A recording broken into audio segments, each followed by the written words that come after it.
El marido de la directora, de repente, se interesó por mí de una forma inusual, trayéndome un desayuno esmerado, pero como yo sufría unas náuseas matutinas terribles, se lo di a su secretaria personal. Una hora después, la secretaria lanzó un grito desgarrador en la oficina. Corrí a ver qué pasaba y me quedé paralizada. Esa mañana, había llegado a la oficina temprano, como de costumbre. La luz del sol matutino se filtraba a través de los ventanales, iluminando las gruesas carpetas de informes sobre mi escritorio. Apenas me había sentado, con la intención de revisar algunos balances, cuando la puerta de mi despacho se abrió de golpe. Ignacio entró, llevando en la mano un termo de comida de color azul pálido, un modelo de alta gama que nunca había visto en nuestra cocina. Lo más sorprendente era la sonrisa radiante que lucía. Una sonrisa cálida y extrañamente familiar que hacía mucho tiempo que no veía. Dejó el termo sobre mi mesa con una voz suave. Buenos días, cariño, feliz tercer aniversario de bodas. Quería hacer algo especial para ti. Lo miré atónita y luego bajé la vista al termo. Ignacio, el hombre que siempre estaba ocupado con reuniones interminables y viajes de negocios constantes, hoy había preparado él mismo el desayuno para su mujer. Abrió la tapa del recipiente mientras explicaba con ternura. Últimamente te he visto muy pálida, y el trabajo te está generando mucho estrés.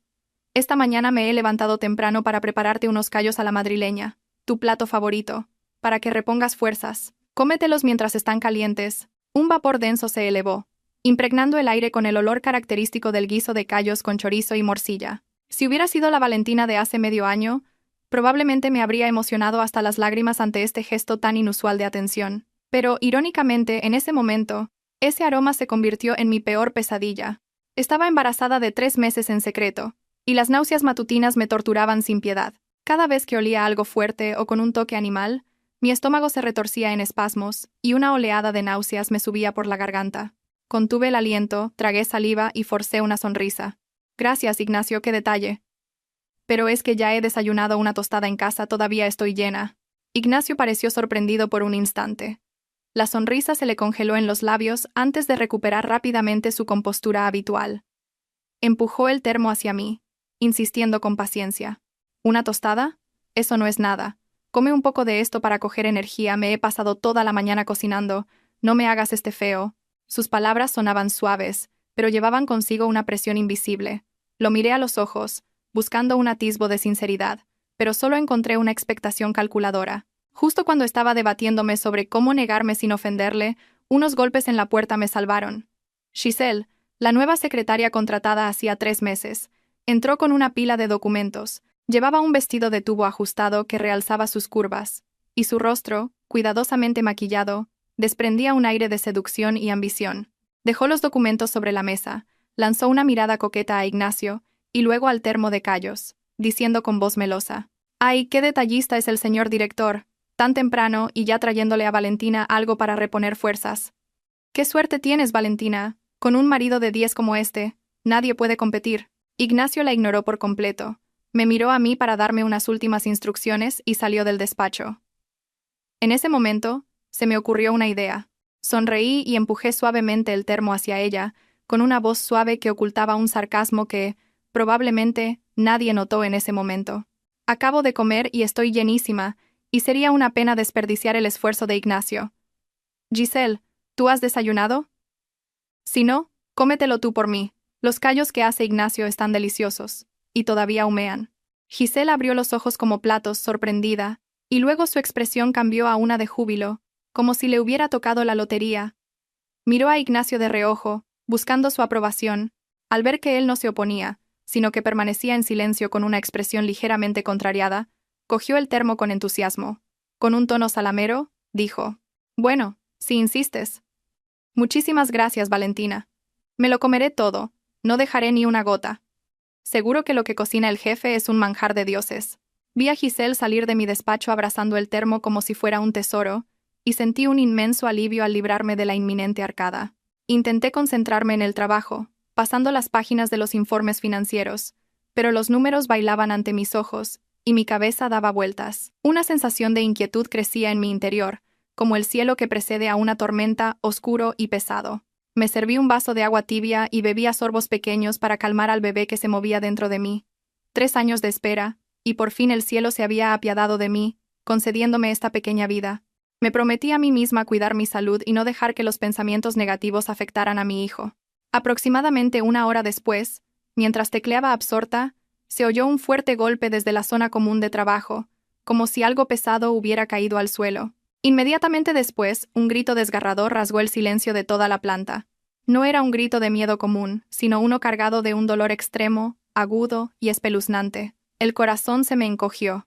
Un mal presentimiento me invadió. Me levanté de un salto y salí corriendo de mi despacho. La escena que encontré me dejó helada. Giselle se retorcía en el suelo, junto a su escritorio. El termo de callos estaba volcado, y su contenido, esparcido por todas partes. El olor penetrante del guiso se mezclaba con el hedor a vómito, creando una peste insoportable. Giselle se agarraba el vientre con fuerza. Su hermoso rostro estaba ahora desfigurado por el dolor, pálido y sin una gota de sangre. Tenía los ojos en blanco y echaba espuma por la boca, mientras su cuerpo se convulsionaba sin parar, como en un ataque epiléptico. Pero lo que más me aterrorizó fue que la parte inferior de su vestido de color beige se estaba tiñendo lentamente de un rojo intenso. Era sangre, sangre fresca que brotaba a raudales, empapando la moqueta del suelo. Los empleados corrían de un lado a otro, presas del pánico. Gritos y llamadas a emergencias llenaban el aire. Yo me quedé allí, con las manos y las piernas temblando, y un nudo en la garganta. ¿Qué demonios estaba pasando? ¿Por qué Giselle estaba así? Era el plato de callos que yo le había dado. El pensamiento cruzó mi mente como un relámpago, dejándome un escalofrío en la espalda. En ese preciso instante, la puerta del despacho del director general se abrió de golpe. Ignacio salió corriendo con una expresión de pánico que nunca le había visto. No corrió a ayudar a su empleada, ni preguntó qué pasaba. Se detuvo en seco a unos metros, con los ojos desorbitados, fijos en el charco de sangre del suelo. Vi claramente cómo la expresión de su rostro cambiaba, del estupor al miedo, y finalmente a una rabia demencial. Levantó la cabeza bruscamente, y su mirada afilada como un puñal se clavó en mí. No era la mirada de un marido preocupado por su mujer al ver una escena tan horrible, tampoco era la de un jefe compadecido por su empleada. Era la mirada del diablo, la de un asesino que ve cómo su presa ha escapado por los pelos. Se acercó a mí a grandes zancadas y me agarró del brazo con una fuerza que me hizo gritar de dolor. Siseó entre dientes, con la voz temblorosa por la ira contenida. «¿Tú, qué has hecho? ¿Por qué? ¿Por qué ella?» Esa pregunta ilógica y acusadora fue como un jarro de agua fría que me devolvió a la realidad. ¿Por qué me preguntaba qué había hecho yo? ¿Por qué estaba tan decepcionado de que la que yacía en el suelo fuera Giselle y no yo? Miré profundamente los ojos inyectados en sangre de Ignacio y sentí como una verdad aterradora comenzaba a revelarse. Aparté su mano de un manotazo, intentando mantener la calma, y respondí con una voz gélida. «¿Qué he hecho yo? Solo le he cedido el plato de callos que tú cocinaste».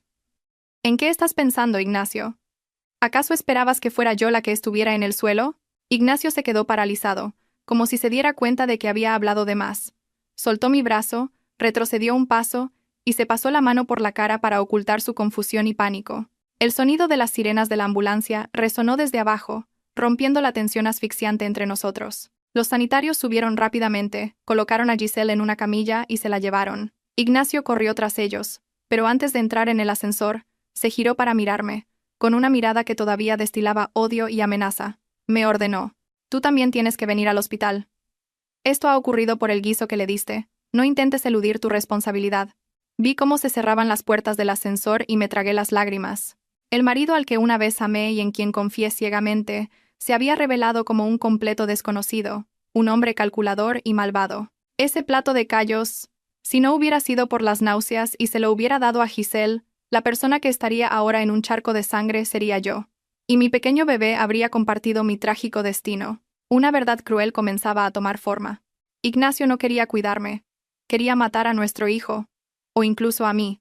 Apreté los puños con tanta fuerza que las uñas se me clavaron en la carne. Iría al hospital, no por miedo a sus amenazas, sino para presenciar con mis propios ojos el verdadero rostro de ese hombre. Sentada en la fría silla de la sala de espera, entrelazaba las manos con fuerza para contener el temblor que recorría todo mi cuerpo. La luz fluorescente del techo se reflejaba en el suelo de baldosas, creando una sensación de soledad espeluznante. Ignacio, el hombre con el que había compartido mi vida durante 3 años, caminaba de un lado a otro frente a la puerta de urgencias como una fiera enjaulada. Se mesaba el pelo, se mordía las uñas, y de vez en cuando me lanzaba miradas de reojo, una mezcla de recelo y odio, pero sin atreverse a acercarse. Viendo su traje impecable ahora arrugado, sentí una profunda amargura por mí misma. ¿Qué le preocupaba a este hombre? ¿La vida de su pequeña amante o el miedo a que algún oscuro secreto saliera a la luz? Finalmente la puerta de urgencias se abrió, rompiendo el silencio sofocante. Un médico de mediana edad salió y se quitó la mascarilla, revelando un rostro serio y cansado. Ignacio se abalanzó sobre él como una flecha, con la voz quebrada por la tensión. «Doctor, ¿cómo está? ¿Es grave?» Yo también me levanté lentamente y me acerqué, tratando de mantener la respiración calmada. El médico nos miró a ambos, deteniendo su vista en Ignacio un instante más de lo normal antes de informar lentamente. La paciente sufrió una intoxicación aguda. Por suerte llegó a tiempo y ya está fuera de peligro. Sin embargo, la causa de la hemorragia severa fue la ingesta de una gran cantidad de misoprostol. El nombre desconocido del medicamento me hizo fruncir el ceño, pero para Ignacio pareció ser un golpe devastador. Su rostro perdió todo color, sus labios se movieron sin emitir sonido. El médico continuó explicando, con un tono más firme. Es un fármaco que se usa para inducir contracciones uterinas, ya sea para facilitar el parto o para provocar un aborto. Con la dosis tan alta que hemos encontrado en su contenido gástrico, está claro que se trata de un envenenamiento intencionado, no de una simple intoxicación alimentaria. Siguiendo el protocolo, hemos informado a la policía. Apenas terminó de hablar, 2 agentes de policía uniformados aparecieron al final del pasillo. Se acercaron con seriedad y nos pidieron que colaboráramos en la investigación. En ese momento, Ignacio pareció volver en sí. Se secó apresuradamente las gotas de sudor de la frente, intentando recuperar la compostura de director general que solía mostrar. Se giró y me señaló con el dedo, con la voz temblorosa pero llena de acusación. «Agentes, tienen que investigar esto a fondo. Esta mañana preparé un guiso para mi mujer. Ella tuvo el termo en su despacho durante mucho tiempo antes de dárselo a la señorita Giselle. Sospecho que mi mujer, por celos infundados, le puso algo». Miré a Ignacio, sintiendo como si alguien me estuviera estrujando el corazón. Así que ya tenía preparada la coartada. Si yo me hubiera comido el guiso, habría perdido a mi hijo. Si se lo comía a otra persona, él me culparía a mí de envenenamiento. Respiré hondo, miré fijamente a la gente de más edad y dije con calma: «No tengo ningún motivo para hacer algo así.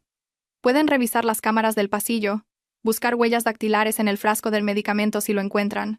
Y lo más importante, me gustaría saber por qué en un guiso que mi marido dice haber preparado para cuidarme había un fármaco abortivo, y por qué afectó de forma tan grave a su secretaria». El agente asintió, tomando notas, y luego le hizo una pregunta al médico que nos dejó a ambos sin aliento. «Doctor, ¿cuál es el estado concreto de la víctima? ¿Qué consecuencias ha tenido el uso de este fármaco?» El médico suspiró, y su voz se tornó grave y apesadumbrada.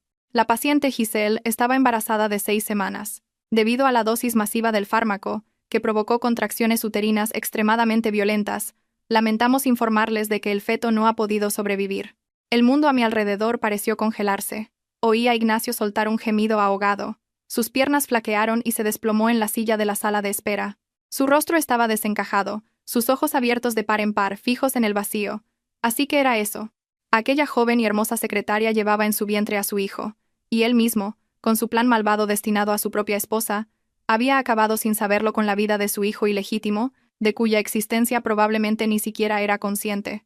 Al ver su estado lamentable, no sentí satisfacción, solo una oleada de asco que me subió por la garganta. El amor que me había profesado, o la pasión que sentía por su amante, todo quedaba reducido a nada frente a su egoísmo y su crueldad. Tras recibir la impactante información del médico, los agentes de policía decidieron interrogarnos a Ignacio y a mí por separado, allí mismo, en el hospital. Me invitaron a sentarme en un rincón más tranquilo del pasillo, frente a la gente de más edad, cuya mirada era perspicaz y serena. Me miró sin juzgar, casi con compasión, y me pidió amablemente: «Señora, por favor, relate con detalle todo lo que ocurrió desde que recibió el termo de comida hasta que sucedió el incidente. Intente ser lo más precisa posible, no omita nada, por pequeño que parezca». Cerré los ojos, rebobinando la película de aquella mañana fatídica. Le conté cómo Ignacio había aparecido de repente con una atención desmesurada, algo que había desaparecido por completo de nuestro matrimonio en los últimos 6 meses. Le hablé del olor intenso de los callos que me provocó náuseas. Le expliqué que solo abrí la tapa, miré, y la volví a cerrar inmediatamente.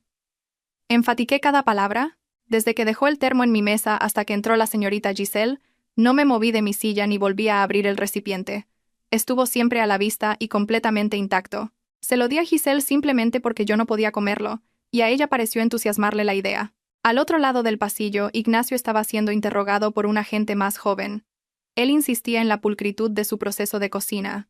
Afirmaba: «Fui yo mismo al mercado, me metí en la cocina y preparé el guiso desde primera hora. Soy una persona muy meticulosa. Nunca dejo que la asistenta toque la comida de mi mujer.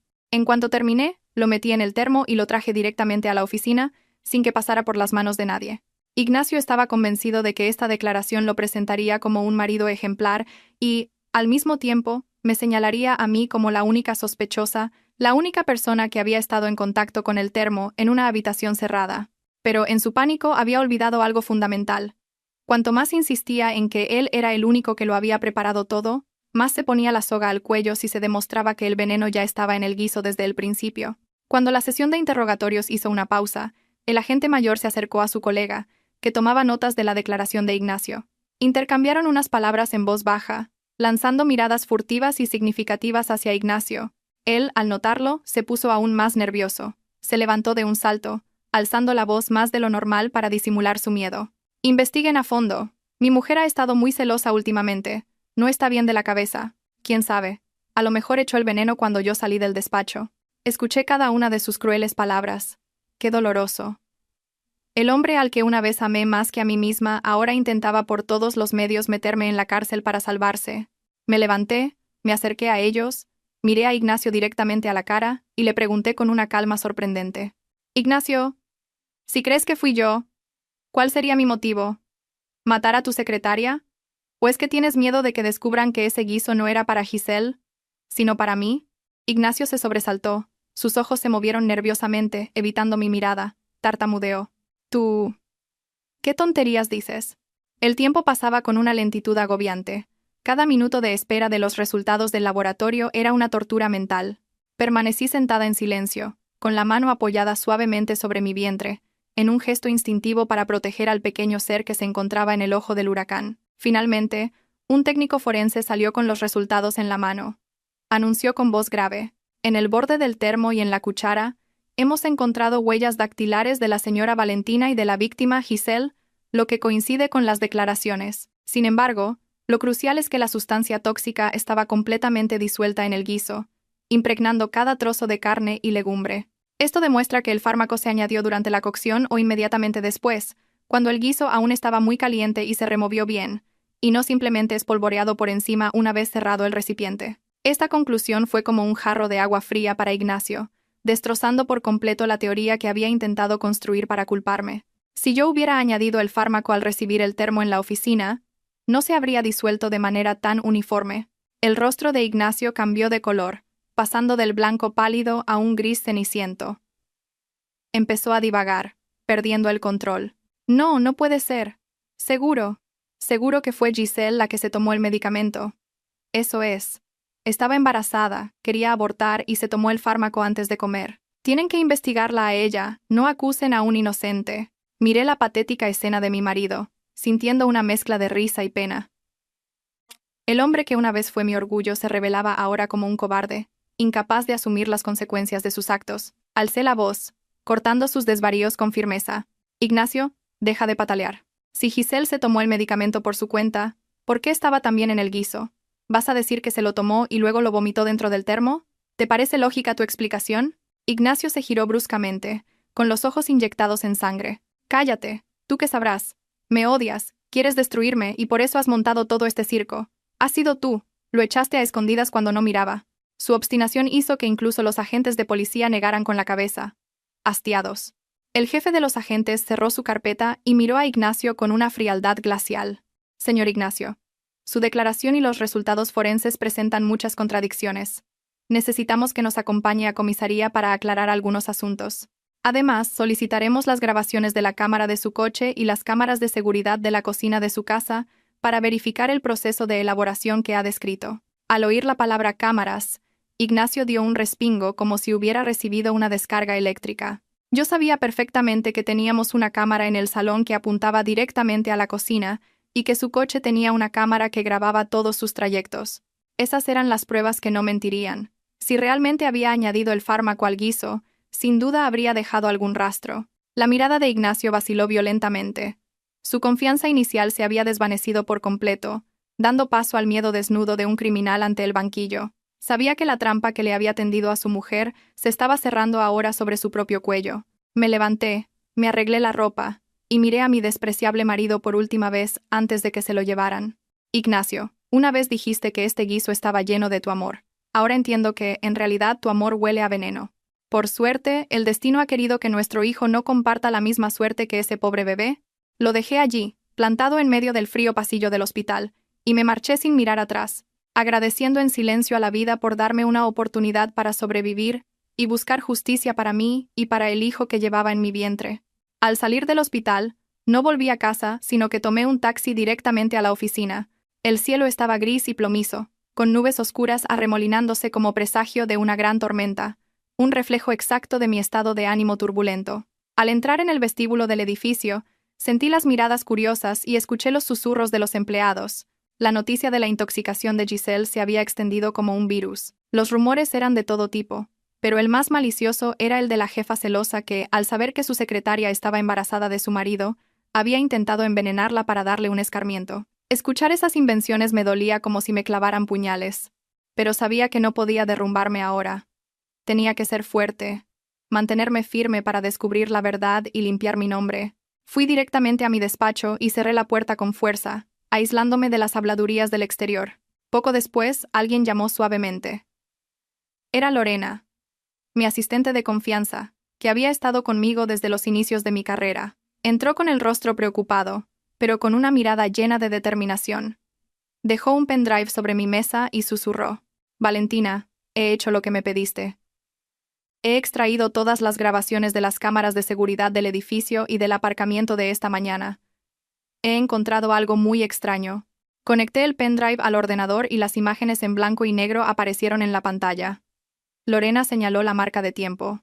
Mira, el coche del señor Ignacio entró en el aparcamiento a las 7:15 de la mañana, pero no salió del ascensor para ir a tu despacho hasta las 8:15. Normalmente, desde el aparcamiento hasta aquí, se tarda menos de 5 minutos. ¿Dónde estuvo durante esa hora? ¿Qué hizo? La pregunta de Lorena me heló la sangre. 1 hora desaparecida. Tiempo más que suficiente para llevar a cabo cualquier plan oscuro. Miré atentamente la pantalla, buscando más pistas. Lorena avanzó el vídeo hasta una grabación de otra cámara, en la zona de la escalera de emergencia del sótano. Y mira esto. Fíjate bien en esta persona. En la pantalla apareció la silueta de un hombre con camisa blanca y mascarilla, caminando a toda prisa. Llevaba una bolsa de basura negra bastante grande, y se dirigía sigilosamente desde la zona de los ascensores hacia el área de contenedores de detrás del edificio, en lugar de usar los cubos de basura de las plantas. «¡Es Fabián!», exclamé, reconociendo al instante su forma de andar ligeramente encorvada y su peinado característico. Fabián era el asistente personal y primo lejano de Ignacio, un hombre que seguía sus órdenes como un perro fiel. ¿Por qué tenía que bajar a tirar la basura a escondidas por la escalera de emergencia a esa hora? ¿Y qué contenía esa bolsa negra? ¿Acaso eran los envases de los medicamentos, los guantes, las pruebas del delito que Ignacio quería hacer desaparecer después de preparar su guiso mortal durante esa hora perdida? Lorena me miró, con voz firme. Sospecho que en esa bolsa de basura hay pruebas importantes. He mandado a alguien a revisar la zona de los contenedores, pero el camión de la basura acaba de pasar hace media hora. Sin embargo, sé que Fabián es precavido, pero también muy tacaño. No suele tirar cosas importantes a la basura común de inmediato. A menudo las esconde para deshacerse de ellas más tarde. Mandaré a alguien a que le siga de cerca. Asentí, apretando la mano de Lorena. Gracias, Lorena. Ahora mismo solo puedo confiar en ti. Ten cuidado. Están acorralados y podrían volverse muy peligrosos. Lorena se fue, dejándome sola en la inmensidad de mi despacho. Miré por la ventana. La lluvia empezaba a caer con fuerza, golpeando el cristal. La red de mentiras de Ignacio y sus cómplices empezaba a mostrar sus grietas mortales. Esa hora perdida y la acción sospechosa de Fabián eran la clave para darle la vuelta a la tortilla. La lluvia afuera no daba señales de amainar. Las gotas pesadas golpeaban el cristal, creando largos regueros de agua como cicatrices imborrables. Sentada en mi despacho, la luz del monitor del ordenador iluminaba mi rostro cansado, pero mis ojos ardían con determinación. Lorena, mi inteligente y eficiente asistente, acababa de dejar frente a mí un fino dossier, cuyo peso era, sin embargo, inmenso. Habló en voz baja, con un tono de indignación en mi nombre.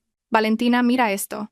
Le pedí a un conocido en la administración del edificio que lo comprobara. El apartamento de lujo donde vive Giselle no lo alquila ella, sino que está a nombre de una empresa de servicios comerciales. Cogí el papel. El nombre Gestiones Fabián S.L. me saltó a la vista. Sonaba pomposo, pero sabía que era solo una fachada vacía. El representante legal de esa empresa era precisamente Fabián, el asistente y primo lejano de Ignacio. Lorena continuó su análisis, señalando los extractos bancarios adjuntos. El alquiler mensual es de 2.500 euros, más los elevados gastos de comunidad, todo transferido puntualmente desde la cuenta de Gestiones Fabián S.L. Pero los fondos que llegan a esa empresa provienen de una caja B que el señor Ignacio creó bajo el concepto de gastos de representación. Sonreí con amargura, una sonrisa que me llegaba hasta el alma. 2.500 euros al mes de alquiler, sin contar gastos de manutención y compras. Mientras tanto, el vestido que llevaba puesto tenía 3 años y estaba desgastado. El bolso que usaba era de una marca modesta de apenas unas decenas de euros. Ignacio siempre se quejaba de las dificultades de la empresa, pidiéndonos que nos apretáramos el cinturón para asegurar nuestro futuro. Resulta que el futuro que le preocupaba no era el de nuestra familia, sino el lujoso nido de amor de su pequeña amante. Pasé a la siguiente página y me encontré con una fotografía, tomada a escondidas, de Giselle entrando en una elegante clínica privada. La foto era de hacía 2 semanas. Lorena explicó. Fue a una revisión ginecológica. Eso significaba que Giselle sabía perfectamente que llevaba en su vientre al hijo de Ignacio. No era tan inocente como aparentaba. Estaba usando ese embarazo como una carta estratégica para forzar a Ignacio a tomar una decisión. Miré el rostro joven y terso de Giselle en la foto y sentí un escalofrío. Detrás de esa apariencia ingenua se escondía una calculada veteranía. Quería convertirse en la señora de la casa de un solo golpe, destruir mi felicidad para construir su propio castillo. Pero no contaba con que el hombre que había elegido como pilar fuera un ser de sangre fría, dispuesto a deshacerse cruelmente de su propio hijo para proteger sus intereses. El teléfono sobre la mesa vibró de repente, rompiendo el silencio. La pantalla mostraba «Mi amor», un nombre que aún no había cambiado, y que ahora sonaba terriblemente irónico. Respiré hondo, me llevé la mano al pecho para calmar mi corazón acelerado y contesté. Al otro lado, sonó la voz grave y familiar de Ignacio. Pero ahora solo oía una falsedad que me revolvía el estómago. «Cariño, ¿dónde estás? Acabo de salir de comisaría, estoy agotado. Me han preguntado 1000 cosas, me duele la cabeza». Contuve la rabia y fingí una voz temblorosa y preocupada. «Estoy en la oficina, estoy tan asustada, Ignacio. Todo el mundo está cuchicheando. No me atrevo a ir a casa. ¿Tú... ¿estás bien? ¿La policía te ha puesto problemas?» Ignacio suspiró aparatosamente al otro lado, interpretando el papel de marido agraviado. «¿Qué me van a hacer a mí? Quien nada debe, nada teme. Solo me preocupo por ti. No quiero que pienses cosas raras y te afecte a la salud. Quédate tranquila ahí o vete a casa de tu madre a descansar. No hagas caso de los rumores, yo lo arreglaré todo». Al escuchar esas vacías palabras de preocupación, quise gritarle a la cara que ya lo sabía todo. Pero la razón me detuvo. Necesitaba que se confiara, que pensara que yo seguía siendo la ingenua corderita para que cometiera más errores. Respondí con suavidad. «Claro, confío en ti. Descansa. Yo volveré un poco más tarde esta noche. Tengo que terminar un par de cosas pendientes». Colgué y miré la cortina de lluvia tras la ventana. «Ignacio, ¿crees que tienes el control del juego? Te equivocas». Cayó la noche y la ciudad se iluminó con un resplandor vibrante. Pero ese brillo no podía ocultar los rincones oscuros del corazón humano. Recibí un mensaje del chofer privado que había enviado en secreto, informándome de que la madre de Giselle, la señora Elvira, ya había llegado a la estación de autobuses. Había tomado el primer autobús desde su pueblo en cuanto supo que su hija había sufrido un accidente. Le indiqué al chofer que la llevara a un hotel modesto pero limpio cerca del hospital y le recalqué que no la llevara a ver a su hija todavía, ya que el horario de visitas había terminado. Era mejor que descansara después del largo viaje. Llegué al hotel pasadas las 9 de la noche. Nada más entrar en el vestíbulo, reconocí a la señora Elvira. Estaba sentada, encogida en un sofá, una figura menuda y delgada con un sencillo vestido marrón. Llevaba unas zapatillas gastadas y, a su lado, había 2 grandes bolsas de tela llenas a rebosar. Seguramente eran arroz, verduras, los humildes regalos que una madre pobre había traído con esfuerzo para su hija. La imagen me conmovió, recordándome a mi propia madre en el pueblo, igual de trabajadora, sacrificándolo todo por sus hijos. Al verme acercar, la señora Elvira se levantó nerviosamente, juntando sus manos agrietadas y curtidas por el trabajo.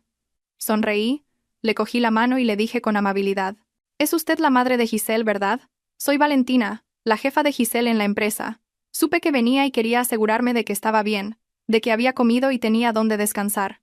Los ojos de la señora Elvira se llenaron de lágrimas, y su voz, con un fuerte acento de pueblo, tembló. ¿Usted es la jefa de mi Giselle? ¡Qué suerte la mía! Es usted muy buena. Mi niña. No sé qué tontería habrá hecho para acabar así. En casa es una chica muy buena y trabajadora. ¿Sabe? La ayudé a sentarse y le serví un vaso de agua tibia. Al ver el amor y el orgullo en sus ojos al hablar de su hija, sentí un nudo en el estómago. Ella no sabía que su hija buena y trabajadora vivía en un apartamento de lujo con el que ella, trabajando toda su vida, ni siquiera podría soñar, que usaba bolsos de marca, cuyo valor equivalía a toda su fortuna. Le pregunté con delicadeza: «Señora, ¿Giselle la llama a menudo? ¿Le cuenta cosas de su vida o de su trabajo?» La señora Elvira respondió con sinceridad: «Claro que sí, me llama todo el tiempo. Dice que en la empresa la tratan muy bien, que el sueldo es bueno y que vive en una residencia de la empresa gratuita y muy bonita. Todos los meses me manda 100 euros para mis medicinas y me dice que no me preocupe, que a ella no le falta de nada». Al oír esto, no pude evitar suspirar. 100 euros para su madre, pero dispuesta a gastar miles en un capricho para complacer a su amante. Qué frágil y falsa era esa devoción filial. Decidí que la señora Elvira tenía que ver la verdad, aunque supiera que sería cruel para ella. Fingí sorpresa. «¿Ah, sí? ¿Le dijo que vivía en una residencia?» Pensaba que Giselle había alquilado un apartamento de lujo en el barrio de Salamanca. Es una zona carísima. El alquiler de un mes allí equivale a un año de sueldo de un obrero. Y además, la veo a menudo con cosas de marca. El otro día llevaba un bolso que, según he oído, cuesta casi 2000 euros. La señora Elvira se quedó de piedra. Sus ojos nublados se abrieron de par en par, llenos de confusión. ¿Qué dice usted? ¿2000 euros un bolso? Eso no puede ser. Mi hija es muy ahorradora. Si hasta le da pena tirar una camisa rota. Y me dijo que vivía en la residencia de la empresa. Le di una suave palmada en el dorso de la mano y bajé la voz, con un tono lleno de insinuaciones. Seguramente Giselle no quería preocuparla y por eso no le dijo la verdad. Pero usted descanse tranquila. Mañana la llevaré al hospital y podrá hablar con ella para aclararlo todo. Solo me preocupa que, siendo tan joven y guapa en una ciudad llena de tentaciones, alguien se aproveche de ella y le arruine la vida. Mis palabras sembraron una semilla de duda en el corazón de aquella madre. La señora Elvira se quedó absorta, con la mirada perdida en el vacío, mientras sus manos temblorosas jugueteaban con el borde de su vestido. Empezaba a darse cuenta de que su pequeña niña se había convertido en una extraña, que le ocultaba secretos terribles. Salí del hotel con el corazón encogido. No quería herirla, pero ella era el testigo más importante, la única persona que podría despertar la conciencia de Giselle y, al mismo tiempo, la palanca que yo necesitaba para desenmascarar a Ignacio. En esta guerra todos saldrían heridos, incluso los más inocentes. A la mañana siguiente, justo cuando salía del garaje para ir a la oficina, una figura me bloqueó el paso. Frené en seco, con el corazón en un puño. Al fijarme bien, vi que era Fabián. Estaba allí, con un aspecto furtivo, mirando a su alrededor como si temiera que alguien lo viera. Golpeó suavemente la ventanilla de mi coche, haciéndome señas para que hablara con él. Bajé el cristal lo justo para oírle, manteniendo una distancia de seguridad. «Señora Valentina, ¿me permite un minuto? Tengo algo muy importante que el señor Ignacio me ha pedido que le entregue en mano». Su voz era un susurro tembloroso. Sonreí con desdén y abrí la puerta lo suficiente para que entrara en el asiento del copiloto. En el espacio reducido del coche, percibí un olor agrio a sudor y tabaco rancio que emanaba de él. Estaba claramente muy nervioso. Sacó un fino dossier del bolsillo de su chaqueta, lo dejó en mi regazo y retiró la mano como si se quemara. «¿Qué es esto?», pregunté con voz fría, sin siquiera mirarle. Es un antiguo historial médico de la señorita Giselle que el señor Ignacio encontró esta mañana», tartamudeó Fabián, con el sudor perlándole la frente. Aquí dentro también hay una factura de la compra de un medicamento, un abortivo, que ella compró ayer en una farmacia clandestina. El jefe dice que coja esto y se lo dé discretamente a la policía, diciendo que lo encontró por casualidad en un cajón del escritorio de Giselle. Así el señor Ignacio quedará libre de sospecha y usted tampoco se verá implicada. Cogí el dossier y lo abrí lentamente. Dentro había un informe médico superficial y un recibo arrugado. Sostuve el recibo a la luz. La letra era un garabato que especificaba el nombre del fármaco, misoprostol. La fecha de compra era de la tarde anterior, Pero lo más ridículo era que la tinta del recibo estaba fresca y el papel, impoluto, sin una sola arruga. Era evidente que se trataba de una factura falsa, hecha a toda prisa la noche anterior. Quemar las pruebas en mis manos, murmuré, antes de girarme y clavarle una mirada tan afilada que se encogió. ¿Tú y Ignacio creéis que soy tonta? La tinta de este recibo ni siquiera se ha secado. Me pides que le dé esto a la policía, lo que es como pedirme que confiese que he falsificado pruebas. O quizás lo que queréis es culpar a Giselle de comprar el fármaco y suicidarse por depresión para que Ignacio salga limpio y yo cargue con la culpa de saberlo y no haberlo impedido. Fabián palideció. Sus labios temblaban sin control. No, no es eso, señora. El jefe dijo que con que usted lo entregara, todo se solucionaría. Usted es su esposa. Tiene que ayudarle. Si le pasa algo, la empresa se hundirá y usted lo perderá todo. Estaba intentando jugar la baza del miedo a perder mi patrimonio y mi estatus. Pero se equivocaba. Este patrimonio era el sudor y las lágrimas de mis padres. Prefería destruirlo y empezar de cero antes que dejarlo en manos de un asesino. Le arrojé el dossier de vuelta. Con voz firme.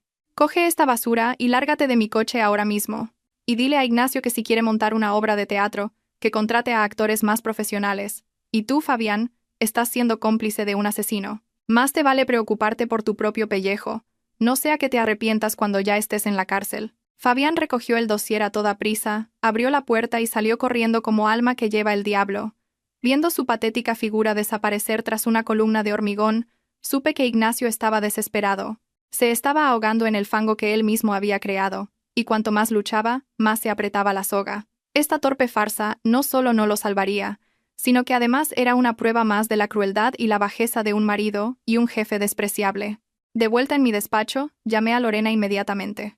La atmósfera en la oficina se había vuelto tan tensa como la de un puesto de mando en plena batalla. Lorena colocó su portátil sobre la mesa, con el rostro iluminado por la emoción de quien acaba de encontrar un tesoro. Valentina, tal como sospechabas, he revisado todos los registros de llamadas de Ignacio y Fabián de la última semana. Hay un número desconocido que aparece con una frecuencia alarmante, especialmente la noche antes del incidente. He investigado y he descubierto a quién pertenece. ¿No te lo vas a creer? Es de Roxana. ¿Roxana? Busqué el nombre en mi memoria. Lorena añadió rápidamente. Roxana fue compañera de Ignacio en la universidad. Ahora es farmacéutica y trabaja como visitadora médica para un gran laboratorio. Según me contaron algunas compañeras antiguas de recursos humanos, tuvo una aventura con Ignacio en aquella época, pero lo dejaron cuando él se casó contigo. No me imaginaba que hubieran vuelto a contactar. Una farmacéutica, una exnovia y llamadas secretas por la noche. Todas las piezas sueltas empezaron a encajar en un cuadro completo. Ignacio no podía comprar ese fármaco restringido por sí mismo por miedo a ser descubierto, así que recurrió a Roxana. Quizás la engatusó con promesas de dinero, o reavivó viejos sentimientos para convencerla de que le ayudara. ¿Has encontrado alguna prueba de que se vieran? Pregunté, con el corazón latiéndome a 1000 por hora. Lorena asintió. Sus dedos se deslizaron rápidamente por el teclado. Aquí está. Contraté a un detective privado para que extrajera las grabaciones de seguridad de la zona cercana a la empresa de Fabián, esa empresa fantasma. Mira esta esquina de la pantalla. En el monitor apareció un vídeo en blanco y negro, de calidad algo borrosa pero suficiente para reconocer a las personas. Un coche familiar se detuvo en un rincón discreto. Fabián bajó y miró a su alrededor.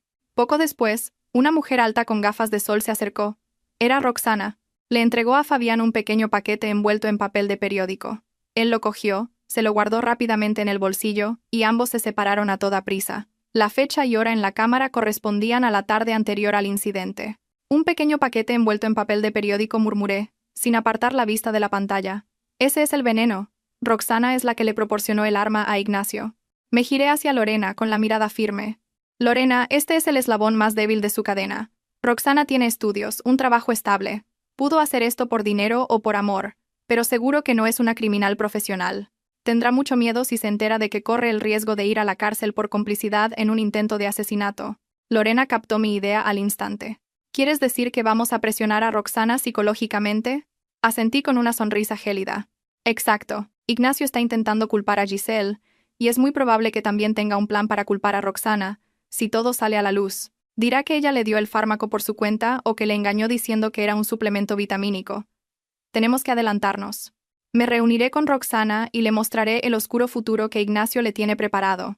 Entre ir a la cárcel por su antiguo amor o testificar para obtener clemencia, Confío en que Roxana es lo suficientemente inteligente como para saber qué camino elegir.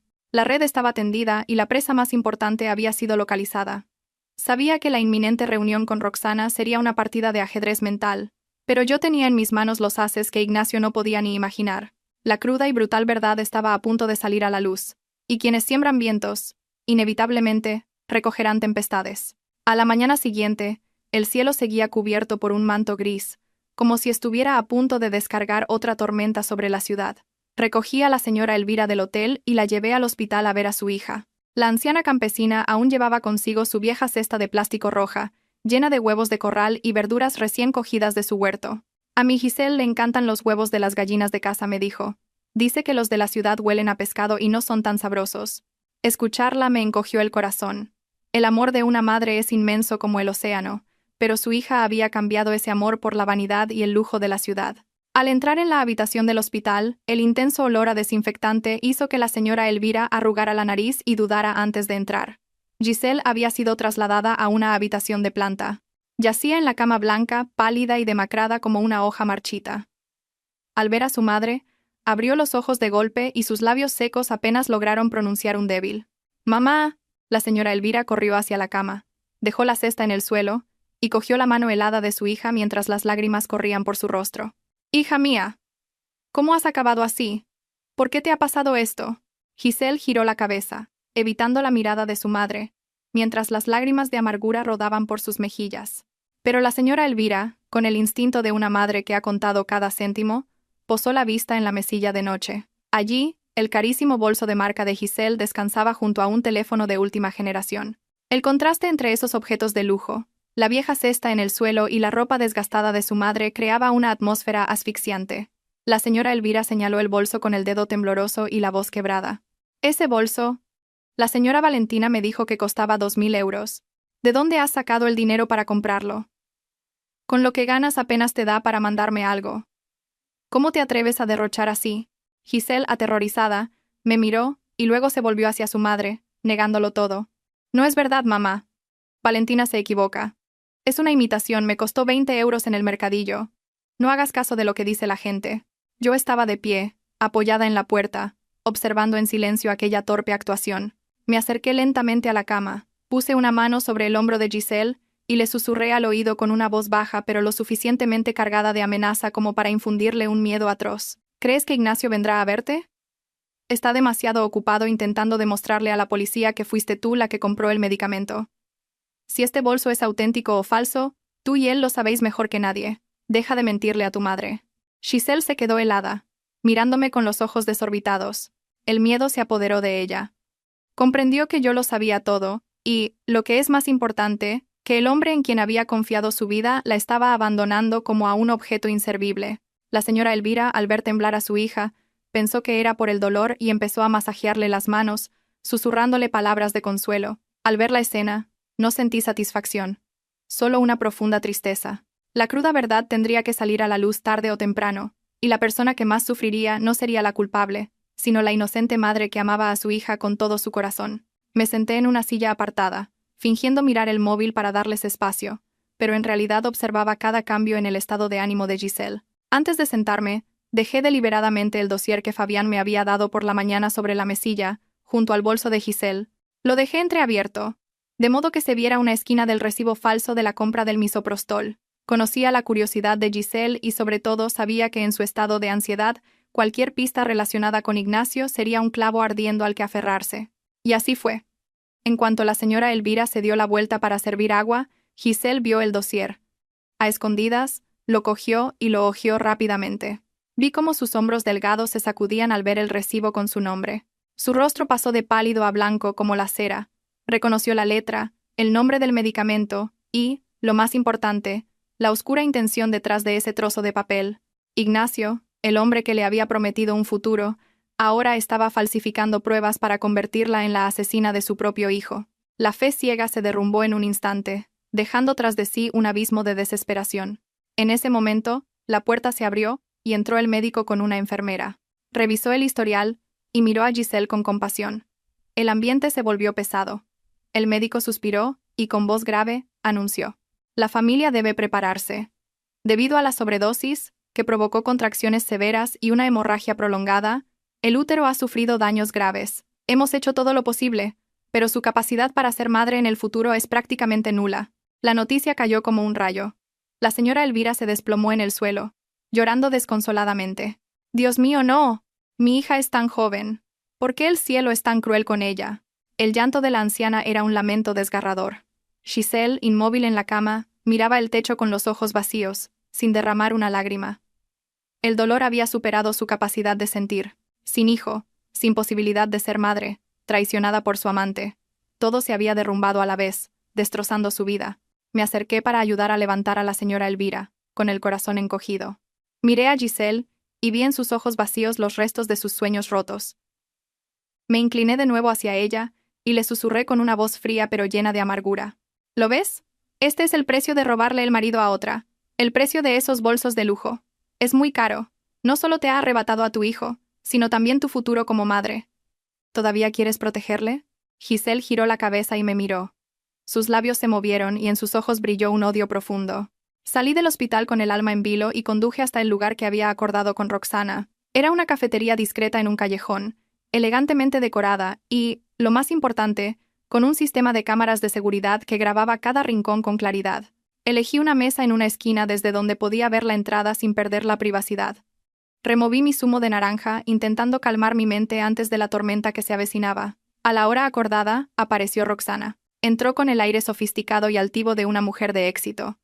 Llevaba un vestido de seda color vino que realzaba su piel blanca y su figura, un bolso de marca y unas gafas de sol que le cubrían medio rostro. Inspeccionó el local y se detuvo al verme. Una media sonrisa de desprecio se dibujó en sus labios.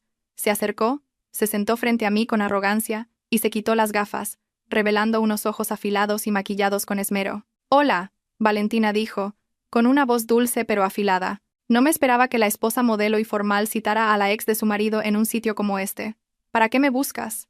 ¿Necesitas consejos sobre cómo retener a un hombre? Aunque es curioso, ¿cómo lo retienes tú para que se aburra tanto que tenga que venir a desahogarse conmigo? Sus palabras eran una provocación deliberada, un intento de herirme para ver mi reacción. En otro tiempo, quizás me habría enfurecido o me habría echado a llorar, pero la Valentina de hoy había sufrido demasiado como para dejarse afectar por pullas tan baratas. La miré con calma y sonreí levemente. «Roxana, no te he llamado para montar una escena de celos ni para pelear por un hombre infiel. A un hombre como Ignacio te lo regalo si quieres. Estoy aquí para salvarte de un desastre inminente, antes de que te conviertas en una criminal». Roxana soltó una carcajada que resonó en el silencio del local. «¿Salvarme tú a mí? ¿Es una broma? ¿De qué necesitas salvarme? ¿Tengo dinero? ¿Una carrera? ¿Libertad? Preocúpate mejor por ti misma». Sin discutir, saqué mi teléfono y abrí la foto que el detective había conseguido de la cámara de seguridad. Se lo deslicé por la mesa, con la voz endurecida. «Mira bien esto. Anteayer por la tarde, en un callejón cerca de la empresa de Fabián. Te reuniste con él. El paquetito envuelto en periódico que le diste, ¿qué contenía? ¿Vitaminas o misoprostol?» La sonrisa de Roxana se desvaneció al instante. Cogió el teléfono y se quedó mirando la foto, con las manos temblorosas. Su rostro cambió de color, y ni la gruesa capa de maquillaje pudo ocultar el pánico en sus ojos. El cigarrillo que estaba a punto de encender cayó sobre la mesa. Levantó la vista, con la voz entrecortada, habiendo perdido toda su confianza. «¿Tú, de dónde has sacado esto?» Solo le estaba dando unos documentos a Fabián». «No me acuses en falso». La miré directamente a los ojos. «¿Documentos que hay que envolver en periódico y entregar a escondidas? Roxana, sé que eres farmacéutica. Conoces mejor que nadie la regulación sobre medicamentos restringidos. La policía no es tonta. En cuanto rastreen el origen de ese lote, ¿crees que podrás escapar?» Roxana se hundió en su asiento. Su arrogancia inicial se había esfumado, dejando solo a una mujer aterrorizada al borde del abismo. Sabía que la tenía. Era el momento de dar el golpe de gracia. Me recliné en mi silla y bajé la voz, en un tono que era a la vez una amenaza y una oferta. «Roxana, ¿crees que Ignacio te protegerá?» Esta mañana le ordenó a Fabián que falsificara pruebas para culpar a Giselle. Si la policía llega hasta él, ¿qué crees que declarará? Dirá que tú, celosa y despechada, le engañaste para que comprara un veneno para hacerle daño a su mujer. Roxana se estremeció, con los ojos abiertos de par en par por el horror. Conocía demasiado bien la naturaleza egoísta de Ignacio. Continué mi ataque psicológico. Tienes dinero, belleza, un futuro brillante. ¿Quieres cambiar todo eso por una condena por complicidad en un intento de asesinato? ¿Cuánto te prometió Ignacio? ¿50.000 euros? ¿100.000? ¿Crees que ese dinero te comprará la libertad o la dignidad cuando salgas de la cárcel con antecedentes penales? Cada pregunta era un martillazo en su mente. Se cubrió el rostro y rompió a llorar, con los hombros sacudidos por los sollozos. Su fachada se había derrumbado, dejando al descubierto su debilidad y su arrepentimiento tardío.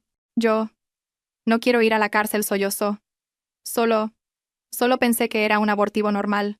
Ignacio me dijo que su mujer, o sea tú, estaba embarazada de otro y que quería deshacerse del bebé para poder divorciarse. Solo quería ayudarle y ganar algo de dinero. Sonreí con amargura. Para ellos, la vida de un niño no era más que un medio para un fin. Me incliné hacia ella. Ahora no es momento de llorar. Solo tienes una salida. Dame las pruebas de que Ignacio te lo encargó. Los mensajes, las grabaciones de las llamadas. Yo se lo entregaré a la policía y me aseguraré de que entiendan que fuiste engañada y utilizada. Te convertirás en testigo, recibirás clemencia y tendrás la oportunidad de empezar de nuevo. O vas a la cárcel con Ignacio, o te salvas a ti misma. Tú eliges. Roxana levantó la vista, debatiéndose entre el miedo y una frágil esperanza. Se mordió el labio hasta sangrar, en una lucha interna que pareció durar una eternidad. Finalmente, el instinto de supervivencia ganó. Abrió su bolso de marca, sacó un pequeño pendrive plateado y lo empujó hacia mí como si fuera un carbón ardiendo. Aquí está todo, dijo con voz ronca. Grabaciones de sus llamadas pidiéndome el fármaco, mensajes con la transferencia de la señal, incluso sus promesas de que te dejaría para volver conmigo. Cógelo, por favor, no dejes que vaya a la cárcel. Cogí el pendrive y lo apreté en mi mano. Estaba frío, pero contenía el fuego suficiente para incinerar la carrera y la vida de Ignacio. Me levanté y miré a Roxana por última vez, con una mezcla de lástima y advertencia. Has elegido bien. Mantén la boca cerrada y espera noticias mías. Y ni se te ocurra avisar a Ignacio o perderás tu última oportunidad. El pequeño pendrive en mi mano pesaba como una tonelada. Sabía que no solo contenía datos, sino la sentencia de muerte de mi matrimonio. No me atreví a ir a casa ni a quedarme en la oficina, así que conduje hasta el despacho de un detective amigo, un lugar con el mejor aislamiento acústico para enfrentarme a la verdad. La habitación estaba a oscuras, solo iluminada por la luz azulada del monitor del ordenador. El zumbido del ventilador me ponía nerviosa.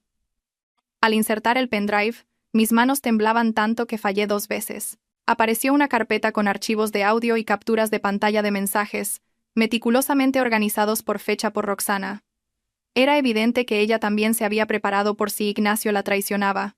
Hice clic en la grabación más reciente, de hacía 3 días. La voz de mi marido, familiar y escalofriante, sonó a través de los altavoces. Sonaba fría y autoritaria, muy diferente de su habitual tono sereno. Roxana, a ver qué encuentras. Necesito algo fuerte. A poder ser, sin color ni olor, para mezclarlo con la comida. Mi mujer está con náuseas. Quiero que parezca un aborto espontáneo, limpio, para poder echarla de casa sin tener que repartir el patrimonio. Ese embarazo es un obstáculo, ¿entiendes? Cada palabra era como una aguja envenenada que se me clavaba en los oídos y me atravesaba el corazón. Me tapé la boca para no sollozar, mientras las lágrimas calientes rodaban por mis mejillas y caían sobre mis manos heladas. Así que el objetivo original de aquel guiso era yo y el bebé que crecía en mi interior. No quería cuidarme. Quería matar a su propio hijo solo para proteger el patrimonio que ansiaba acaparar.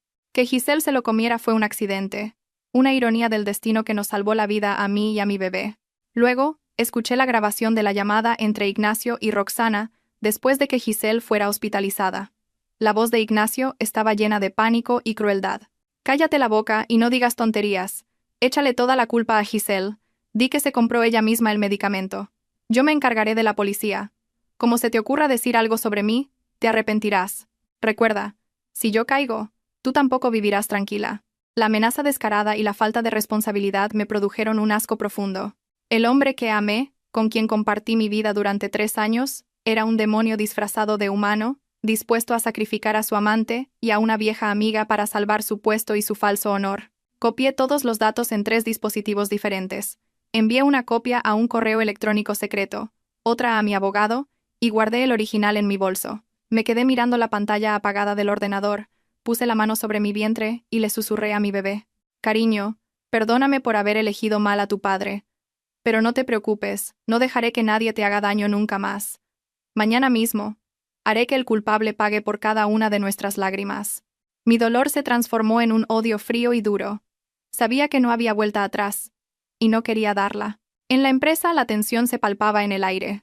Los empleados caminaban de puntillas susurrando sobre el escándalo. Sentada en mi despacho, mis ojos estaban fijos en la pantalla del ordenador, que mostraba las imágenes de una cámara de seguridad oculta que Lorena había instalado en el departamento de contabilidad.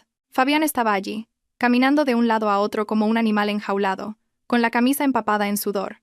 Intentaba acceder al sistema de contabilidad para borrar los rastros de las transferencias de dinero. Sabía que la policía económica podía llegar en cualquier momento, y que esas transferencias a la cuenta de Roxana y a su empresa fantasma serían pruebas irrefutables.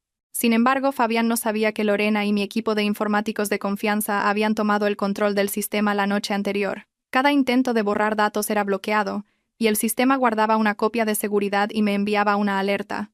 Vi la desesperación en el rostro de Fabián cuando la pantalla mostró acceso denegado en letras rojas. Golpeó el teclado, se mesó el pelo y llamó a alguien por teléfono. Me puse los auriculares. Activé el micrófono oculto que había instalado bajo el escritorio de Ignacio meses atrás, cuando empecé a sospechar de su fidelidad. La voz de Fabián sonó temblorosa y asustada. Ignacio, estoy perdido. El sistema no me deja borrar los datos. Parece que alguien ha bloqueado mi acceso de administrador. ¿Qué hago? Si la policía revisa los libros, estoy acabado. Al otro lado, la voz de Ignacio rugió como la de una bestia herida. Inútil, te dije que lo hicieras con cuidado. Ahora escúchame. Busca la manera de culpar a Giselle. Falsifica pruebas. Crea correos electrónicos falsos diciendo que sufría una depresión grave y que quería suicidarse. Tienes que hacer que la gente crea que estaba loca, ¿entiendes? Pero Ignacio acaba de perder a su hijo. Hacer eso sería muy cruel, protestó débilmente Fabián. Ignacio soltó una risa helada que me estremeció. ¿Crueldad o cárcel? Elige. Si no lo haces, te aseguro que acabarás en prisión junto a Roxana. Muévete. La llamada terminó, dejando un silencio aterrador. Fabián se desplomó en su silla, cubriéndose el rostro con las manos. Sus hombros se sacudían. Me quité los auriculares, sintiendo un desprecio absoluto. Incluso en el último momento, Ignacio no mostraba arrepentimiento. Seguía intentando pisotear el dolor de los demás para salvarse, queriendo convertir a Giselle, la víctima de su traición, en una loca suicida. La noticia de que Ignacio y Fabián estaban difundiendo el rumor de que Giselle había intentado suicidarse por depresión se extendió rápidamente por la empresa y, por supuesto, llegó a oídos de la señora Elvira. La humilde mujer del campo, que había pasado su vida trabajando la tierra, se transformó en una leona defendiendo a su cría. Irrumpió en el vestíbulo de la empresa a la hora del almuerzo, cuando estaba lleno de gente. Llevaba su ropa gastada y sus viejas zapatillas, pero su rostro reflejaba una furia incontenible. Llorando y gritando, con la voz rota por el dolor, clamó: «¿Dónde está ese director desgraciado? Sal aquí. Engañaste a mi hija, le arruinaste la vida, y ahora la acusas de querer suicidarse. El cielo lo ve todo, y te llegará tu castigo». Los guardias de seguridad intentaron detenerla, pero nadie se atrevió a ser brusco con una anciana que sufría de esa manera. La multitud se arremolinó, cuchicheando y grabando con sus móviles. Ignacio no tuvo más remedio que salir. Salió de su ascensor privado, con el ceño fruncido, intentando mantener una falsa calma. Se acercó a la señora Elvira y le dijo en voz baja pero amenazante: «Señora, por favor, tranquilícese. Hablemos en mi despacho, no monte un escándalo aquí». La señora Elvira lo miró con los ojos inyectados en sangre y le apuntó con el dedo: «No voy a ningún sitio. Lo que tengas que decir, dilo aquí, para que todos lo oigan. Dices que mi hija quería suicidarse. Mi hija ama la vida. Me estaba mandando dinero para arreglar la casa. ¿Por qué iba a querer morir? Fuiste tú, hipócrita, el que la llevaste a esto». Ignacio palideció y le hizo una seña a Fabián para que trajera un sobre abultado. Se lo metió en la mano a la señora Elvira y le susurró: «Aquí hay 5.000 euros. Cójalos para sus gastos y llévesela de vuelta al pueblo. No me ponga las cosas más difíciles. Yo también soy una víctima aquí. Desde el entresuelo presencié toda la escena, con el corazón encogido. 5.000 euros. ¿Era ese el precio de la dignidad, la salud y el futuro de una joven?» La señora Elvira abrió el sobre. Al ver los billetes, soltó una risa amarga y de repente se los arrojó a la cara a Ignacio. Los billetes volaron por el aire como hojas secas. «Soy pobre, pero no vendo la sangre de mi hija», gritó, con un lamento que silenció todo el vestíbulo. «Tu dinero está sucio. Te voy a denunciar. Te denunciaré hasta el final, aunque tenga que vender mi casa, para que le devuelvas el honor a mi hija». Ignacio se quedó paralizado en medio de la lluvia de dinero, rojo de humillación y rabia. La multitud empezó a señalarle, lanzándole miradas de desprecio. En ese momento, supe que Ignacio había perdido. Podía comprar muchas cosas con dinero, pero no el orgullo de una madre que ama a su hija. La imagen de esos billetes cayendo sería una mancha imborrable en su vida. Tras el escándalo en la empresa, volví a casa al anochecer. La enorme casa estaba a oscuras, fría como una tumba. Encontré a Ignacio en el salón, sentado en el sofá con un vaso de whisky en la mano, la mirada perdida en el vacío. Al verme llegar, no levantó la cabeza. «Has vuelto», dijo con voz ronca. «Menudo espectáculo hoy en la oficina, ¿no? Debes de estar satisfecha de verme humillado por una vieja de pueblo delante de todos los empleados». Encendí la luz. Su rostro estaba demacrado y pálido. Dejé mi bolso en la mesa y respondí con calma. «No estoy satisfecha. Estoy triste. Triste de que hayas dejado que las cosas llegaran tan lejos. ¿Por qué le diste dinero? Eso es como admitir tu culpa». Ignacio soltó una risa amarga y se bebió el whisky de un trago. ¿Tú qué sabrás? En este mundo, lo que no se arregla con dinero, se arregla con mucho dinero. Esa vieja es una estúpida, nada más. Fue a la cocina y volvió con un vaso de leche caliente. Lo dejó delante de mí y su voz se volvió extrañamente suave. «Olvídalo de la oficina. Bébete esto, te sentará bien. Te he visto muy delgada últimamente, me preocupas. Es leche de importación. Muy buena para las embarazadas. Bueno, para las mujeres». La palabra embarazadas me heló el corazón. ¿Me estaba poniendo a prueba o intentaba envenenarme de nuevo? Miré el vaso de leche humeante como si fuera una copa de veneno. Lo cogí, sintiendo el calor en mis manos, y le miré directamente a los ojos. «Ignacio, ¿recuerdas los callos del otro día? También decías que eran para cuidarme, y Giselle casi muere. ¿Este vaso de leche? ¿Estás seguro de que solo tiene leche?» Su rostro cambió, la sonrisa se desvaneció. Retrocedió un paso, con la mirada vacilante. ¿Qué dices? ¿Sospechas de mí? Soy tu marido. Sonreí con amargura, me levanté, y fui con el vaso hacia una maceta en un rincón de la sala. Lentamente, vertí toda la leche en la tierra, ante la mirada atónita de Ignacio. «No sospecho de ti», dije con voz gélida. «Solo temo que me siente tan mal como a Giselle. La planta también necesita nutrientes. A ver si mañana sigue viva».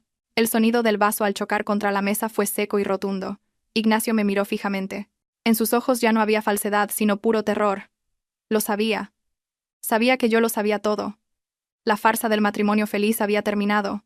Aquella sería la noche más larga de nuestras vidas, porque al amanecer, la verdadera tormenta se desataría y arrasaría con los restos de nuestro podrido matrimonio. A la mañana siguiente, me desperté más temprano de lo habitual y me arreglé con esmero frente al espejo. Hoy no era solo una reunión de accionistas, era un funeral. El funeral de mi matrimonio de 3 años y la despedida de los traidores de mi vida. Al entrar en la empresa, el silencio era casi absoluto. Todos parecían sentir la tormenta que se avecinaba. Fui directamente a la gran sala de reuniones, donde los accionistas y el consejo de administración ya estaban reunidos. Ignacio presidía la mesa, su traje gris parecía quedarle grande, y las ojeras delataban su ansiedad, aunque intentaba disimularla golpeando rítmicamente un bolígrafo sobre la mesa. Al verme entrar, su mirada brilló con recelo, pero rápidamente la apartó.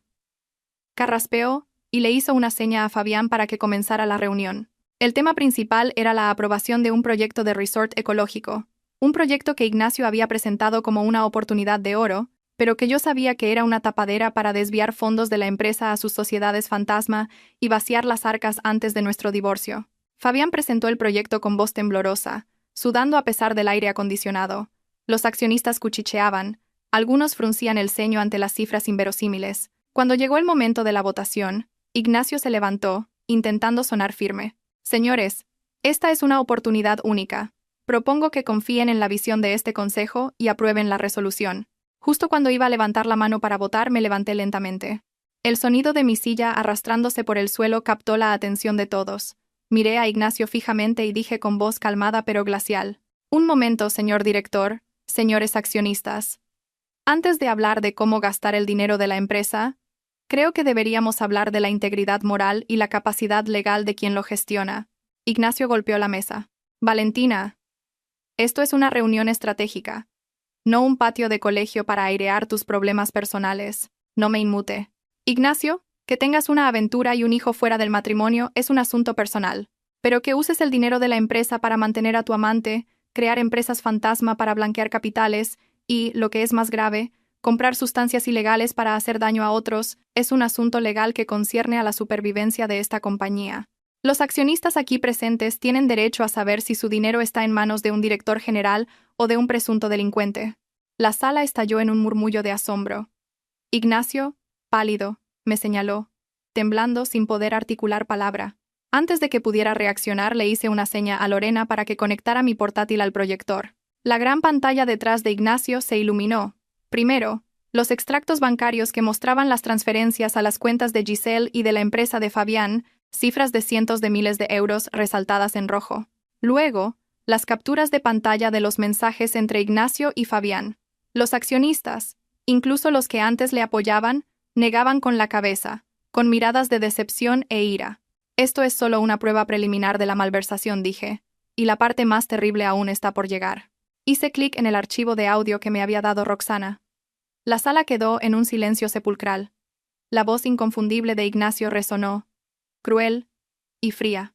Quiero que parezca un aborto espontáneo, limpio. Ese embarazo es un obstáculo. Consígueme algo fuerte. Cada palabra era como un eco del infierno. Algunas accionistas se taparon la boca, horrorizadas. Ignacio, enloquecido, intentó arrancar el cable del proyector, gritando que era un montaje. ¡Apágalo! ¡Es falso! Esta mujer ha manipulado mi voz. Pero Lorena y dos guardias de seguridad que yo había preparado lo detuvieron. Ignacio forcejeaba, desesperado y patético. Se giró hacia Fabián en busca de ayuda, pero éste se había escondido debajo de la mesa, temblando. Me acerqué a Ignacio. ¿Dices que es falso? ¿Y qué hay del análisis toxicológico del guiso que preparaste con tus propias manos?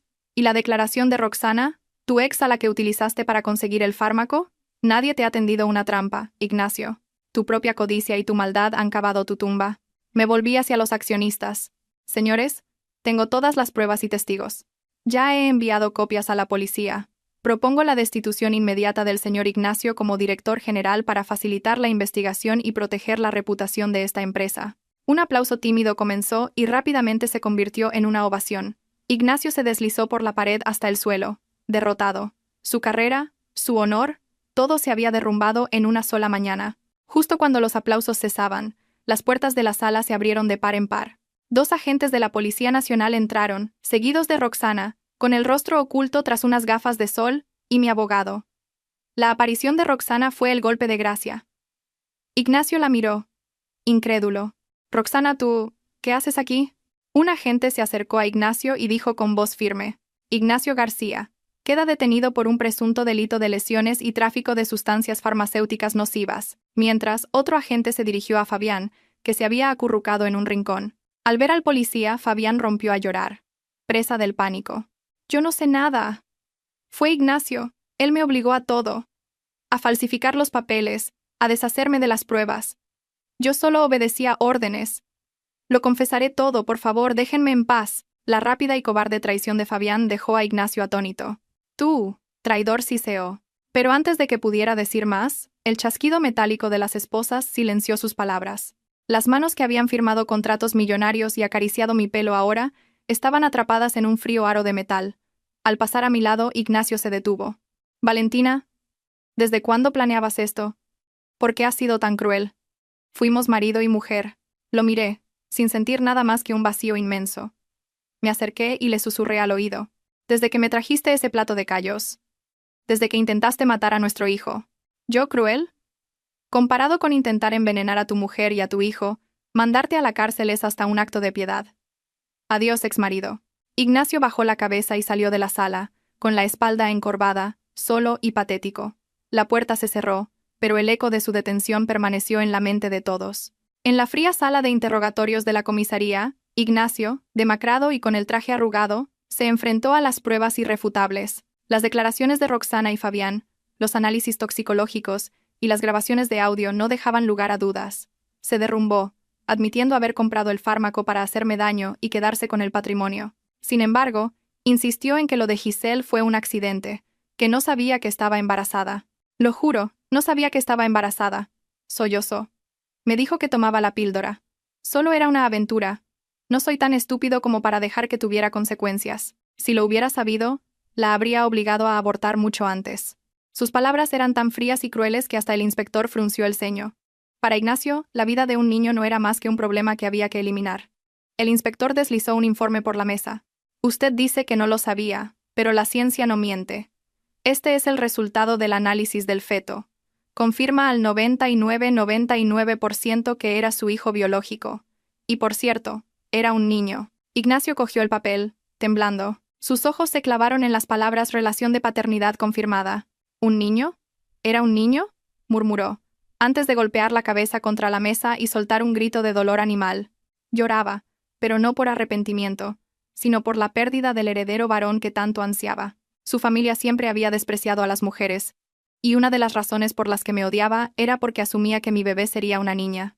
Detrás del espejo unidireccional, lo observé todo, sintiendo un escalofrío. Incluso en su momento más bajo, solo pensaba en sí mismo y en sus ideas retrógradas. La vida humana, incluso la de su propia sangre, no significaba nada para él.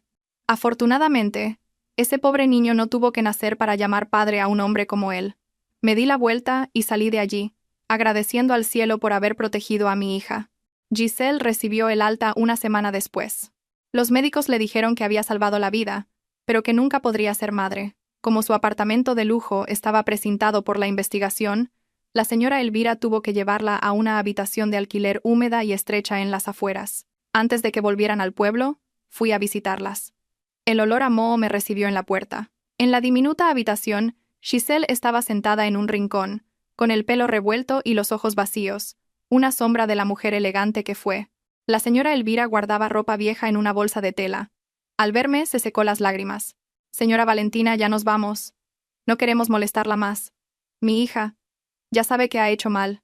Miré a aquella mujer, encorvada por el peso de la vida, y sentí una profunda lástima. Toda una vida de sacrificios para que su hija triunfara, y lo único que recibía a cambio era una hija rota, física y espiritualmente.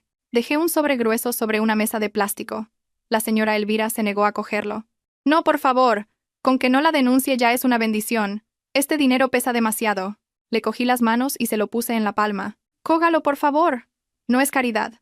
Es su último sueldo, más una ayuda para el viaje y las medicinas. Cuídela. Anímela a empezar de nuevo. Ya ha pagado un precio muy alto por su error.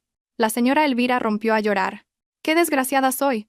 ¿Por qué mi hija ha tenido tan mala suerte? Se dejó engañar por un hombre casado y ahora está destrozada. ¿Cómo voy a mirar a la cara a los vecinos del pueblo? Giselle también empezó a sollozar en su rincón, sin atreverse a mirarme. El arrepentimiento y la vergüenza la consumían. Giselle, le dije con voz seria pero tranquila. Has perdido un hijo y la capacidad de ser madre. Es el mayor dolor para una mujer. Pero que esto te sirva de lección. Nunca construyas tu felicidad sobre el dolor de otros. Y nunca creas que la belleza puede comprar una felicidad duradera. Vive con dignidad, para honrar a tu madre.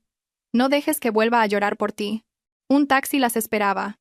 La señora Elvira ayudó a Giselle a salir. Giselle miró la ciudad por última vez, con los ojos llenos de lágrimas. El lugar que una vez fue su tierra prometida, era ahora el escenario de su peor pesadilla. Vi cómo se alejaban, deseando que la paz del campo curara sus heridas, aunque sabía que las cicatrices permanecerían para siempre. Tras la detención de Ignacio, la empresa quedó sumida en el caos. Los empleados estaban desorientados, los socios recelosos, y las acciones en caída libre. Como accionista mayoritaria y poseedora de pruebas clave, el Consejo de Administración me eligió como directora general interina. Mi primera medida fue despedir a todo el equipo de confianza de Ignacio y Fabián. Quería limpiar la empresa de corrupción y dirigirla con transparencia y honestidad. Organicé una rueda de prensa, pedí disculpas públicamente, y me comprometí a sacar la empresa a flote. Mi sinceridad y determinación lograron restaurar parte de la confianza del mercado. Al ver que los gráficos financieros empezaban a recuperarse, suspiré aliviada y le susurré a mi bebé. Lo hemos conseguido, cariño. El patrimonio de tu abuelo está a salvo. Pero la calma no duró mucho. Esa tarde mi suegra, la señora Beatriz, irrumpió en mi despacho echando humo. Vestida con sedas y joyas, su rostro estaba rojo de ira. Víbora, mujer malvada, metiste a mi hijo en la cárcel para quedarte con todo.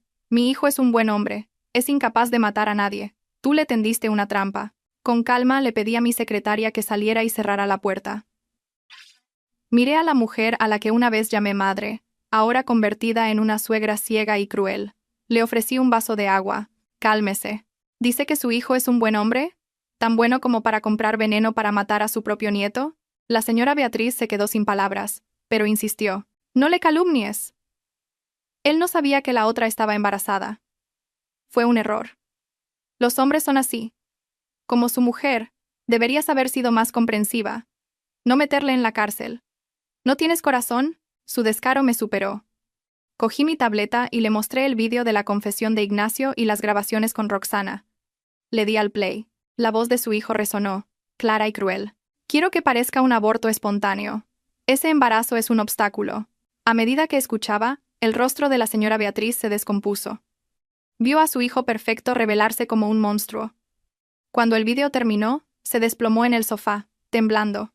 No podía creer que el hijo del que tanto presumía fuera capaz de tal atrocidad. ¿Lo ve ahora?, dije, con la voz más suave pero firme. Ese guiso era para mí. Si me lo hubiera comido, el nieto que llevo en mi vientre ya no estaría aquí. No solo quería matar al hijo de su secretaria, sino también al nuestro. Su nieto. ¿Todavía quiere defenderle? La señora Beatriz me miró el vientre y luego a mí. La verdad era demasiado brutal. Se tapó la boca y rompió a llorar. Un llanto de vergüenza y arrepentimiento. Se levantó, tambaleándose, y salió sin atreverse a mirarme. Vi su espalda encorvada y sentí lástima. Ella también era una madre, pero su amor ciego y su educación equivocada habían contribuido a esta tragedia. Una semana después, recibí una citación de mi abogado para visitar a Ignacio en prisión preventiva y finalizar el divorcio. Con la demanda en la mano, crucé las frías puertas de la cárcel. El aire olía a encierro y humedad. Me llevaron a la sala de visitas y me senté frente a un grueso cristal. Poco después, trajeron a Ignacio. Apenas lo reconocí. En solo unas semanas había envejecido 10 años. El pelo rapado, el rostro hundido, la barba descuidada. Sus ojos, antes brillantes, ahora estaban apagados y llenos de miedo. Llevaba un uniforme de preso que le quedaba grande. Al verme, un atisbo de esperanza brilló en su mirada. Se inclinó hacia el interfono, con la voz temblorosa. «Valentina, ¿has venido a verme? Sabía que todavía me quieres. Retira la denuncia, por favor. Me equivoqué, te juro que cambiaré. Piensa en nuestros 3 años juntos, en nuestro hijo. Un niño necesita a su padre». Lo miré, con el corazón en calma. Sus súplicas, que antes me habrían conmovido, ahora me parecían ridículas.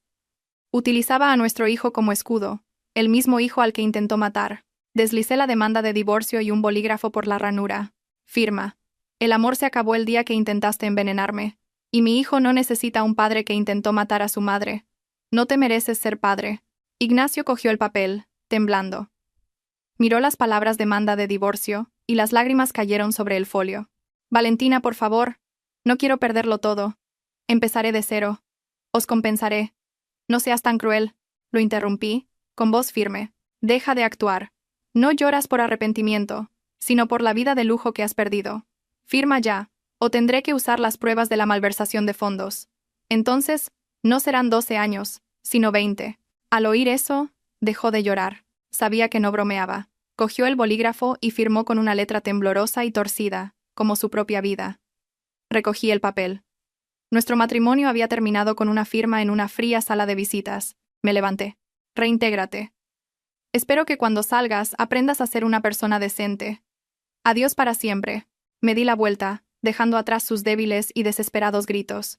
La puerta de hierro se cerró con un golpe sordo, separando 2 mundos, 2 destinos. Salía la luz del sol, cegadora y brillante. Por fin era libre. El juicio fue rápido gracias a las pruebas contundentes. Roxana, como testigo colaborador, recibió una condena de 2 años de prisión suspendida, pero el precio fue alto. Le retiraron la licencia de farmacéutica para siempre, y fue despedida de su trabajo. De una vida de éxito y lujo, pasó al desempleo y la vergüenza. Tuvo que vender su piso y su coche para pagar las multas. Una noche, recibí un largo mensaje suyo, lleno de disculpas y lamentos. Lo leí sin emoción y lo borré. Su arrepentimiento no significaba nada para mí. Elegí olvidarla, como una mota de polvo que te irrita el ojo y luego desaparece. Mi suegra, la señora Beatriz, no se rindió. Empezó a difamarme diciendo que yo era una arpía que le había robado todo a su hijo. No le hice caso. Un día, su abogado vino a mi casa exigiendo la mitad de mis bienes. Le recordé con calma el acuerdo prenupcial que Ignacio había firmado y las pruebas de su malversación. Le advertí que si seguía acosándome, la demandaría por difamación. El abogado se fue con el rabo entre las piernas. 6 meses después, una noche de lluvia torrencial, me puse de parto.